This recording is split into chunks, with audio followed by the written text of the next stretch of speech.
Hey, so I finished The Golden House by Salman Rushdie, and I will do a review,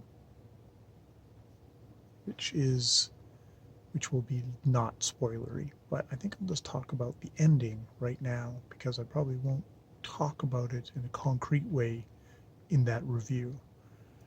So yeah, we get the final third, where I guess the big quote unquote revelation um, is that Nero isn't some great mafiosa on the run. He's actually just sort of a minion. He's a cleaning boy. He cleaned money for for mobsters, but he didn't really himself. He wasn't himself really a powerful man. And in the course of doing all that, the guy who was actually in control got religion, funded terrorists, and he was called back to help these terrorists enact their terrorist attack, which was the terrorist attack which at the very beginning of the novel killed his wife. So he is directly responsible for killing his wife. If his arguing with her and her leaving home and being in this hotel in the first place wasn't also a thing. So it's got a bit of a, oh, he wasn't really that much of a thing kind of reveal at the end of it. Um, yeah, which is disappointing.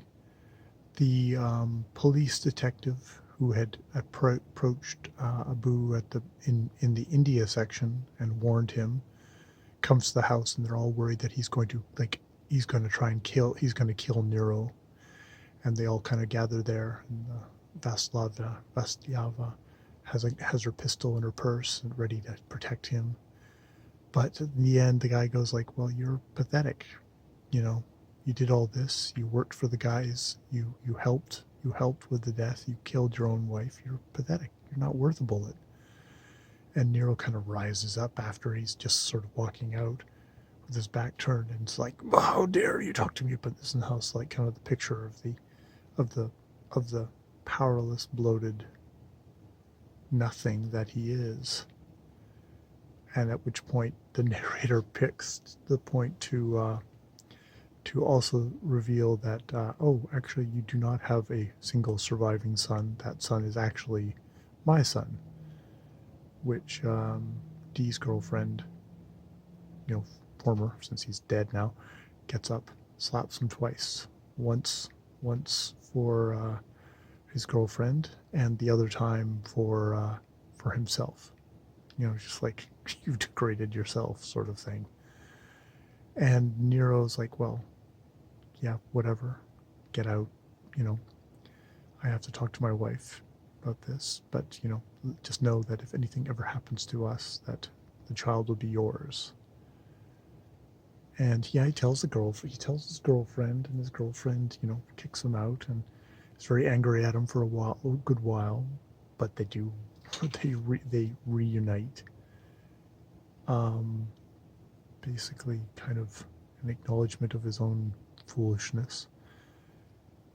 And then there's a fire, and Nero and Vaslava are are killed in the fire, but she appears on the thing and says, "Someone, for God, someone save my baby," and throws Vespa out the window, where he's caught by a fireman who says like, "Oh, there must have been a guardian angel, looking over that kid," and stuff like that.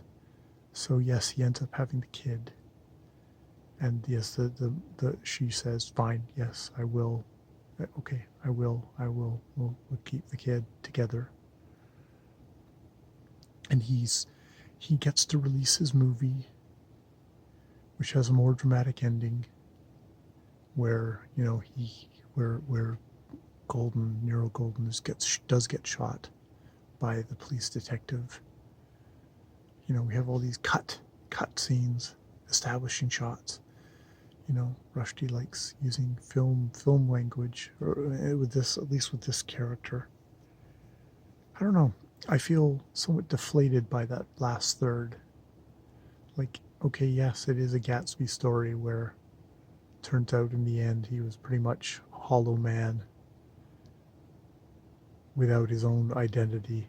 He had a puffed up identity, just a house of cards that tumbled, taking all his family with him, and in the end burning the Golden House burned down as all as ash.